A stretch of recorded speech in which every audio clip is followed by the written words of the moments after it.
Friends, कैसे हैं आप? आई होप यार आप बहुत अच्छे होंगे। जी मैं भी अच्छा हूँ। दोस्तों देखिए, अगर आप प्लान कर रहे हैं भाई किसी और देश में जाने का, जी हाँ कहीं जाने की सोच रहे हैं, आपके मन में चल रहा है कि चलो यार छुट्टियों में किसी दूसरे देश की सैर करके आते हैं, तो भाई आपके लिए जो वीडियो है ना आज की, ये बहुत इंपॉर्टेंट है। इसको पूरा देखिएगा एंड तक, क्योंकि दोस्तों दुनिया में कई ऐसे देश हैं जहाँ के कुछ नियम होते हैं और वो बहुत अलग होते हैं। क्या आप यकीन कर सकते हैं कि एक ऐसा भी शहर है जहाँ किसी का मरना मना है, यानी कि भाई आप उस शहर में चाह कर भी नहीं मर सकते। तो साथ ही वहीं दोस्तों एक ऐसा भी देश है जहां रात में 10 बजे के बाद आप वॉशरूम टॉयलेट का इस्तेमाल नहीं कर सकते।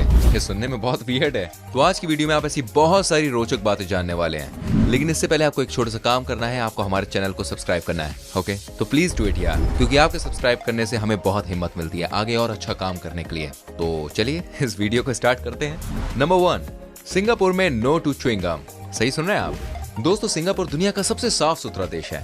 अगर आपने इस देश में जाकर गंदगी फैलाई तो ट्रस्ट मी, आपको जिंदगी भर के लिए जेल की सजा काटनी पड़ सकती है, और शायद इसीलिए आप सिंगापुर में च्युइंगम नहीं चबा सकते हैं। अगर आप किसी दूसरे देश से सिंगापुर में आए हैं तो आपके बैग में भी च्युइंगम को अलाउ नहीं किया जाएगा दोस्तों। एयरपोर्ट पर ही आपके बैग की तलाशी ले ली जाएगी, और अगर च्युइंगम हुई तो उसे वहीं निकाल दिया जाएगा। लेकिन अगर आपने फिर भी अपने दिमाग का इस्तेमाल करते हुए सबको चकमा दे भी दिया और च्युइंगम अपने साथ ले गए और मेरी जान आप पकड़े गए, तो यकीन मानिए $2000 का जुर्माना आप पर लगेगा, या फिर आपको 1 महीने की जेल भी हो सकती है। इस देश में गंदगी करना सबसे संगीन अपराध माना जाता है और इसकी सजा भी तुरंत दे दी जाती है, और यही सबसे बड़ा कारण है कि तमाम देशों में सिंगापुर को सबसे सफाई पसंद मुल्क माना जाता है। दोस्तों जब भी आप सिंगापुर जाने का प्लान करें तो याद रखें, से नो टू च्युइंगम। नंबर 2, रात में 10 बजे के बाद नो बाथरूम। कौन सा देश है ये, जानना तो आप चाहेंगे? हाँ बताता हूँ भाई, ये रूल है स्विट्जरलैंड में। जी हाँ, और इसको तोड़ने पर आपके खिलाफ कार्रवाई हो सकती है। आप जानते हैं यहाँ के ऑल अपार्टमेंट एक्ट नियम के तहत आप अपने घर का कोई भी बाथरूम या टॉयलेट रात में 10 बजे के बाद यूज नहीं कर सकते। दोस्तों ये काफी अनोखा है, लेकिन देखिए इसको एप्लीकेबल करने के पीछे सरकार ने कुछ लॉजिकल आंसर दिए हैं। वहाँ पर भाई ऐसा माना जाता है, अगर आप रात में 10 बजे के बाद टॉयलेट को फ्लश करते हैं तो आवाज आती है, जिसकी वजह से ऐसा संभव है कि आपके पड़ोसी को प्रॉब्लम हो। मतलब हमारी प्रॉब्लम कुछ नहीं, हम कैसे कंट्रोल करें सोचिए। अब इसको देखते हुए भाई स्विट्जरलैंड के ऑल अपार्टमेंट एक्ट्स में इस नियम को शामिल कर लिया गया है कि कोई भी इंसान टॉयलेट का इस्तेमाल रात में 10 बजे के बाद नहीं कर सकता। हालांकि घबराने की कोई बात नहीं है। देखिए आजकल स्विट्जरलैंड में ऐसे टॉयलेट्स आ गए हैं जिसे फ्लश करने पर बिल्कुल भी आवाज नहीं आती। इसकी जरूरत भी थी एक्चुअली में वहाँ पर। सोचिए अगर आप इंडिया से स्विट्जरलैंड गए और आपका पेट खराब हो गया तो क्या होगा। अब आपको बताऊंगा एक ऐसे शहर के बारे में जहाँ पर मरना मना है। या दोस्तों बिल्कुल सही सुन रहे हैं आप, दुनिया का एकमात्र शहर जहां आप चैन से मर भी नहीं सकते हैं, क्योंकि वहां पर मरना मना है। दोस्तों इस शहर का नाम है लॉन्गियरबेन, जो कि नॉर्वे देश में है। आप जानते हैं यहाँ का टेम्परेचर हमेशा माइनस में रहता है, और जब आप इस शहर में जाएंगे ना तो आपको सब लोग जवान ही नजर आने वाले हैं। यहाँ की पॉपुलेशन दोस्तों सिर्फ 2000 है, लेकिन यहाँ पर मरना मना है। सही सुन रहे हैं आप। आपके मन में सवाल चल रहा होगा, यार इसका मतलब क्या है कि यहाँ मरना मना है? मौत तो कभी भी किसी को भी आ सकती है। लेकिन देखिए लॉन्गियरबेन टाउन अलग है। यहाँ के लोगों का ऐसा मानना है कि यहाँ सालों भर बर्फ पड़ती है, तो ऐसे में जब भी कोई मरता है तो उसका अंतिम संस्कार करना इस जगह पर संभव नहीं है, इसलिए यहाँ किसी को मरने नहीं दिया जाता। साथ ही दोस्तों ये भी कहा जाता है कि 19th सेंचुरी में एक बार जानलेवा वायरस फैला था, जिसकी वजह से बहुत सारे लोग मारे गए थे। लेकिन मरने के बाद जब उन लोगों को जमीन के नीचे दफनाया गया तो बर्फ होने की वजह से उनके शरीर का वायरस जिंदा ही था, जिसकी वजह से यह महामारी एक बार फिर से वहां पर फैल गई। अब लॉन्गियरबेन के लोकल लोगों ने नियम बना लिया है कि अगर किसी की तबीयत खराब है तो उसे शहर के बाहर भेज दीजिए, ताकि अगर उसकी मौत भी हो जाती है तो उस शहर से बाहर हो। साथ ही दोस्तों मैं आपको एक बात बता दूं कि यहाँ रात के समय सबको एक पिस्टल अपने पास रखनी ही पड़ती है। ऐसा इसलिए है क्योंकि वहाँ पर जंगली जानवरों का खतरा हमेशा बना रहता है। तो क्या आप ऐसी जगह जाना चाहेंगे? कमेंट करके बताइए। मैं आपको बताता हूँ अगले देश के बारे में। ये है कनाडा, जहाँ पर नाटकों पर पाबंदी है। जी हाँ दोस्तों, कनाडा एकमात्र ऐसा देश है दुनिया का जहां आप नाटक नहीं कर सकते हैं। अरे घबराने की बात नहीं है, हम कोई नुक्कड़ नाटक की बात नहीं कर रहे हैं। दोस्तों कनाडा में रोक लगी है नकली जादूगरों पर। यस, अगर आपको जादू नहीं करना आता है लेकिन फिर भी आप किसी को जादूगरी दिखा रहे हो तो आप बुरे फंस जाएंगे कनाडा में, ट्रस्ट में। दोस्तों हमारे देश में हर चौराहे पर आपको कोई ना कोई तो मिल ही जाएगा जो कहता होगा कि मैं तुम्हारा भविष्य बताऊंगा, है ना? लेकिन कनाडा में आप ये काम नहीं कर सकते हैं। अगर आप किसी को उसका फ्यूचर नहीं बता सकते हैं तो ये काम भी मत कीजिए। अगर आपने ये गलती कनाडा में की तो आपके ऊपर केस हो जाएगा और आपको जेल की हवा भी खानी पड़ सकती है। लेकिन देखिए यहाँ पर ना एक ट्विस्ट है, अगर आप जेन्युइन विचक्राफ्ट की जानकारी रखते हैं तो आपके ऊपर कोई कार्रवाई नहीं होगी। कुल मिला के कहने का मतलब ये है कि कनाडा में नकली पंडितों की भाई खैर नहीं, तो ऐसे लोग वहाँ कतई ना जाएं, और जाते भी हैं तो ये कारनामा करने की कोशिश ना करें। नंबर 5 दोस्तों आपको बताऊंगा बेलगुम शहर के बारे में। देखिए एक ऐसा शहर है जहाँ पे आप फोटोग्राफ नहीं ले सकते हैं, तो वही सेल्फी वाले लोग तो वहाँ कतई ना जाएं। आप जानते हैं स्विट्जरलैंड का एक छोटा सा शहर है, जी हाँ, बेरगम, और ये नियम है यहाँ पर इस टाउन का कि आप फोटोग्राफ नहीं ले सकते हैं। आप कहेंगे यार जगह इतनी खूबसूरत है, यहाँ कैसे कोई खुद को रोक सकता है फोटोग्राफ लेने से। लेकिन दोस्तों नियम तो नियम ही है। अगर आपने गलती से भी इस जगह की पिक्चर क्लिक कर ली तो आपको $1000 जुर्माने के तौर पर देना होगा। आपको जानकर हैरानी होगी कि आखिर क्यों यहाँ कोई पिक्चर नहीं ले सकता, ऐसा क्यों अलाउड नहीं है यहाँ पर। तो मैं आपको बता दूं यहाँ पर कि लोकल लोगों का ऐसा कहना है कि जब भी कोई टूरिस्ट यहाँ की पिक्चर क्लिक करके सोशल मीडिया पर डालता है तो बाकी लोग जो यहाँ नहीं आए हैं उनके मन में भाई जेलस की भावना आ जाती है, जो कि इस दुनिया के लिए ठीक नहीं है। वाह भाई वाह, क्या लॉजिक है। वैसे आपको बता दूं यहाँ पर फोटो लेने पर बैन लगा सन 2017 में। अब आपको बताऊंगा फिलीपींस के बारे में, जहाँ पर तलाक लेना गैर कानूनी है। दोस्तों फिलीपींस में अगर आप शादी के बारे में सोच रहे हैं तो आपको सोच समझकर फैसला करने की जरूरत है। वो इसलिए क्योंकि इस देश में शादी की गलती को सुधारने का आपके पास कोई मौका नहीं है। You don't have any other option.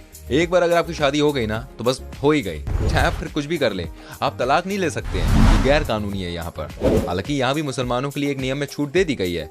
मुस्लिम लड़के या लड़कियां एक दूसरे से तलाक ले सकते हैं, लेकिन उनके अलावा कोई इसके बारे में ऐसा सोच भी नहीं सकता। तो दोस्तों आप सोच समझ कर ही फैसला करना अगर आप वहाँ शादी करने की सोचते हैं और आपकी कोई गर्लफ्रेंड वगैरह फिलीपींस में रहती है, क्योंकि शादी एक बहुत बड़ा फैसला है। कहते हैं ना, वो लड्डू जो खाए वो पछता है, जो ना खाए वो ही पछता है। चलिए आपको बताता हूँ जर्मनी के बारे में। दोस्तों जर्मनी अपनी गाड़ियों में एक से बढ़कर एक टेक्नोलॉजी के लिए जाना जाता है, लेकिन आज हम आपको बताने वाले हैं एक रोचक बात जर्मनी ट्रैफिक नियम के बारे में। देखिए दोस्तों, हम जानते हैं कि जो जर्मनी की रोड्स है यार बड़ी कमाल की है, बहुत अच्छी है।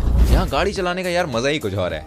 लेकिन क्या आपको ये बात पता है, अगर यहाँ आपकी गाड़ी पेट्रोल खत्म होने की वजह से हाईवे पर बंद हो गई तो आपको देना पड़ेगा भारी जुर्माना। यह संभव है कि आपको 7 दिन की जेल भी हो जाए। बिल्कुल सही सुन रहे हैं आप। अगर ऐसा यहाँ पे हो जाए तो हम में से पता नहीं कितने लोग जेल की हवा खा के आ जाने। हाँ तो भाई हम बात कर रहे थे गाड़ी का पेट्रोल अगर हाईवे पर खत्म हो जाता है और गाड़ी रुक जाती है तो ऐसे में जो मिस्टेक है वो गाड़ी के ड्राइवर की मानी जाएगी, क्योंकि उसे तो पता होना चाहिए कितना पेट्रोल था, कितना चलेगा, है ना। यहाँ पे नियम इसलिए बनाया गया है क्योंकि अगर पेट्रोल की वजह से गाड़ी मेन रोड पर बंद हो जाती है तो वहाँ भयानक एक्सीडेंट का खतरा होता है, जो कि बिल्कुल सच बात है। आप सुनते हैं आए दिन खबरें पढ़ते हैं अखबार में कि एक गाड़ी दूसरे गाड़ी से टकरा गई। उसकी वजह यह है कि वो गाड़ी रुकी हुई होती है, तो कोहरे में अक्सर पीछे वाले को इतनी दूर का दिखाई नहीं देता है और गाड़ी स्पीड में होती है तो आगे वाली गाड़ी से जाके वो भिड़ जाती है, जिसकी वजह से कई लोगों की जान भी जाती है। तो मेरे ख्याल से ये नियम अच्छा है। आपके हिसाब से क्या, कमेंट करके बताइए आप। नंबर 8, सेवरेंस इन कोलोराडो। देखिए दोस्तों, पूरी दुनिया में कहीं भी स्नोबॉल के संग खेलने में पाबंदी नहीं लगी है, लेकिन एक जगह ऐसी भी है जहां आप स्नोबॉल थ्रो करने का एंजॉयमेंट नहीं उठा सकते हैं, आप ये मजे नहीं मार सकते हैं, और उस जगह का नाम है सेवरेंस इन कोलोराडो, जो कि अमेरिका में है।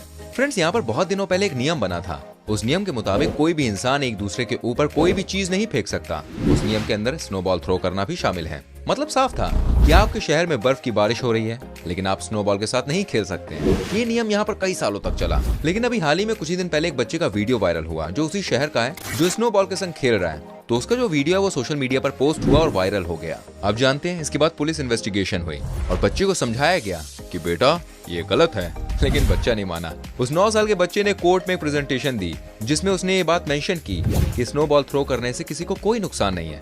जज साहब ने बच्चे की बात मान ली और उस दिन से सेवरेंस इन कोलोराडो में भी स्नोबॉल के साथ खेलना भाई वैलिड हो गया। तो उस बच्चे की खातिर प्लीज इस वीडियो को लाइक कर दो यार। वैसे आप मुझे बताइए, आपने कभी स्नोबॉल से खेला है? हाँ बताइए, और खेला है तो किस शहर में खेला है, कहाँ पे जाके खेला है, मैं जानना चाहूंगा। और आप भी जानना चाहेंगे अगला कौन सा शहर है, क्या खास बात है भाई वहाँ पर, तो मैं आपको बता दूं ये शहर है दोस्तों बेलारूस, जहाँ पब्लिकली ताली बजाना बिल्कुल गलत है। जी हाँ दोस्तों, यहाँ के नियम बहुत अलग है।